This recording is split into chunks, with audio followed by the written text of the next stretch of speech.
Atenção! Começa agora uma teleaula de Ciências do Ensino Fundamental. Você vai assistir a teleaula de número 46. Bons estudos!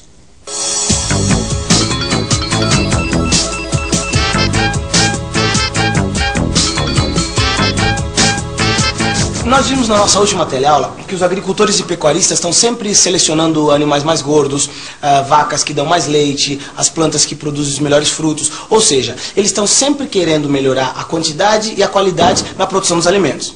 Tá bom, mas o que o meu fermento tem a ver com isso? É que hoje a gente vai ver que alimentos como o pão, o bolo, a cerveja, não pode ser produzido sem a utilização do fermento, que é um ser vivo e que vem sendo utilizado pelo homem há muito tempo. Nessa teleaula, você vai ficar sabendo que no pão, no iogurte e em outros alimentos existem micro-organismos. Vai conhecer uma fábrica que utiliza a fermentação para produzir bebida alcoólica e vai ver também as diferenças nos processos realizados pelos seres vivos para produzir energia e para transformar alimento em energia.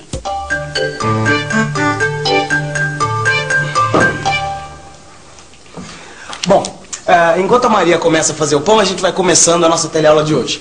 Você sabia que existem dois tipos de fermento?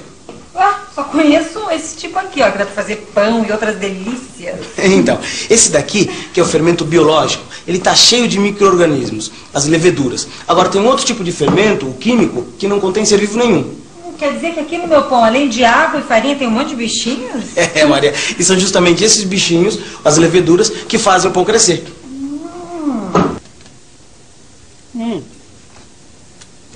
Que delícia! Você sabia que esse iogurte também tem micro-organismos? Os outros ingredientes são leite, alguma fruta, esse aqui, por exemplo, é de morango. Mas existem muitos sabores diferentes. Sabe uma outra bebida que também contém micro-organismos? A cerveja, que leva suco de cevada e fermento também. No iogurte, na cerveja e no pão existem micro-organismos. Então, Maria, quando você colocar essa massa para descansar, as leveduras vão estar trabalhando muito dentro da massa. Trabalhando como, Lineu? Olha, elas se alimentam, crescem, se reproduzem e liberam gás. E vai ser justamente esse gás que vai fazer a massa crescer. Eu sabia que estava aqui. Olha só. Esta receita para fazer iogurte é a mesma que minha mãe usava. E foi minha avó que ensinou para ela. Os fermentos biológicos são feitos de levedura e são usados há séculos na fabricação de alimentos. Olha só, é muito fácil fazer iogurte. A gente só precisa pôr um pouco de iogurte já pronto em um recipiente com leite fervido. Simples. Viu só que interessante? Vou experimentar fazer este iogurte hoje à noite. E você? Não quer fazer também? Opa! Oi! O que você está fazendo de gostoso pra gente aí, Maria? Eu tô fazendo um pão caseiro pra gente comer com esse vinho aqui, ó, que você trouxe. E eu, por coincidência, estou preparando uma aula que eu vou dar sobre os micro-organismos que existem no fermento. E por coincidência também, esse vinho, ele é produzido através da fermentação do suco de uva. Quantos fermentos, hein? E quantas coincidências. É verdade. Existem vários tipos de fermento mesmo. Vocês gostariam de fazer uma experiência que eu faço com os meus alunos? Eu quero. Então, Maria, aproveita que você está com a mão na massa e faz 3 bolinhas aí dessa massa, tá certo? Alberto, por favor, coloca um pouco de água para ferver e também me traz 2 copos com água. 2 por quê? Eu não tô com sede. Mas não é para beber, é para botar as bolinhas, né? Tá bom. Bom, isso, Maria. Obrigado. Obrigado, Alberto. Então vamos fazer o seguinte. Vamos colocar essa bolinha aqui nesse copo e deixar aqui na temperatura ambiente. Tudo bem? Essa outra, Maria, você faz um favor pra mim? Você coloca lá na panela de água que tá fervendo. Tá bom. Isso. E essa aqui, Alberto, por favor, você coloca lá na geladeira. Vamos lá.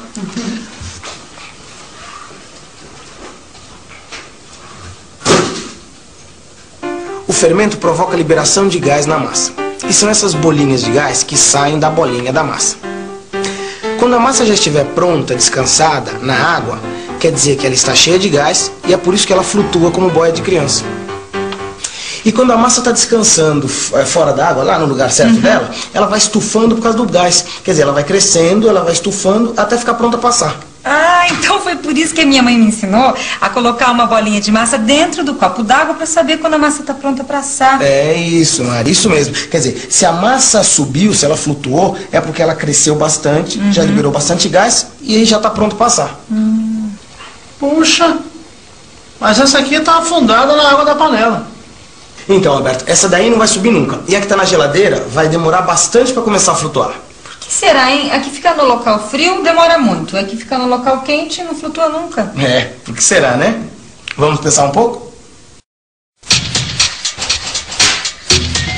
Vamos pensar um pouco. Na massa feita com fermento biológico, existem seres vivos, micro-organismos que na temperatura baixa se alimentam e se reproduzem mais lentamente.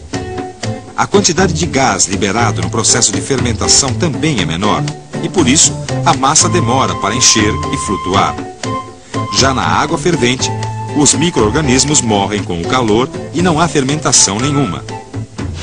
Os micro-organismos são criados em várias indústrias diferentes, desde substâncias químicas e antibióticos até iogurtes e queijos. Eles também são usados aqui nessa fábrica de bebidas. Dentro desses tanques são criados os micro-organismos. Eles ficam num líquido que parece uma sopa. É o caldo onde ocorre a fermentação. Nós vamos falar com um técnico do setor sobre esse processo. Senhor, como é que são chamados esses tanques aqui? Esses tanques são chamados de bioreatores. Neles nós produzimos álcool. Para que tudo esteja direito, nós temos que estar sempre controlando o suprimento de novos nutrientes. É assim que os micro-organismos se alimentam. Lá dentro tem um eixo que fica rodando o caldo. Assim os nutrientes são espalhados. Nós também temos que controlar a temperatura do ambiente. Claro que sempre trabalhamos com tanque, caldo e instrumentos esterilizados, para evitar qualquer tipo de contaminação. Então, só temos aqui os micro-organismos que nos interessam, e nenhum intruso. Nós já estudamos que a respiração é absolutamente fundamental para os seres vivos. Então, é a reação da glicose com o oxigênio que libera energia para os seres vivos crescerem, se reproduzirem. E a gente viu também que na respiração, além da energia, é liberado também o gás carbônico. Glicose mais oxigênio igual energia mais gás carbônico. Ô, Genil, se todos os seres vivos respiram, então todos eles precisam de oxigênio para viver. Bom, Alberto, na verdade, não é todo ser vivo que respira. Existem seres que vivem mesmo sem oxigênio. É o caso das leveduras que a gente está estudando. Ao invés de elas respirarem, elas fermentam. Existe oxigênio dentro desses tanques? Sim, pode existir um pouco. Mas os micro-organismos que estão aí crescendo não precisam de oxigênio para viver. Eles conseguem transformar os alimentos em energia sem o oxigênio. Eles não realizam o processo da respiração. Eles realizam a fermentação. Como as leveduras que estão aí dentro realizam a fermentação, além da energia para viverem e além do gás carbônico, elas produzem também o álcool. E é por isso que nós precisamos delas aqui na fábrica, para produzir o álcool. Então, as leveduras produzem álcool durante a fermentação. Glicose igual a energia mais gás carbônico mais álcool. Engraçado, né, Lineu? Eu não sabia disso, não. É, porque nós e muitos outros animais precisamos do oxigênio para sobreviver, né? Mas os micro-organismos que fazem fermentação não precisam, né? Os seres vivos transformam os alimentos e obtêm energia através de diferentes processos. Um desses processos é a respiração, que utiliza o oxigênio. O outro é a fermentação, que não utiliza o oxigênio e que produz álcool. Nós vimos hoje aqui nessa fábrica que os seres humanos conseguem produzir bebidas alcoólicas, como a cerveja, o vinho, através da fermentação que os micro-organismos realizam. Muitos antibióticos também são produzidos a partir de micro-organismos, além de substâncias químicas, fertilizantes, o álcool combustível. Ou seja, o ser humano precisa e muito dessas pequenas criaturas que estão invadindo cada vez mais as indústrias. Por exemplo, o álcool, que serve de combustível para os automóveis, também é produzido através da fermentação da cana-de-açúcar. Existem micro-organismos especiais que, ao fermentarem, produzem gás carbônico e gás metano. É com o gás metano que é feito o biogás. É um gás que serve de combustível para ônibus em algumas cidades. Os biodigestores são grandes tanques de fermentação que produzem biogás e fertilizantes. Os restos de animais e vegetais, o esterco, podem ser utilizados nesses grandes fermentadores. Bom, antes de chegar em casa, vou passar num supermercado para comprar um fermento e fazer um pão. Não. Eu não esqueci, não. Eu vou provocar um processo de fermentação lá em casa, misturando a massa com o fermento. Enquanto isso, você fica com a revisão da nossa teleaula de hoje. E atenção, se liga aí que é hora da revisão.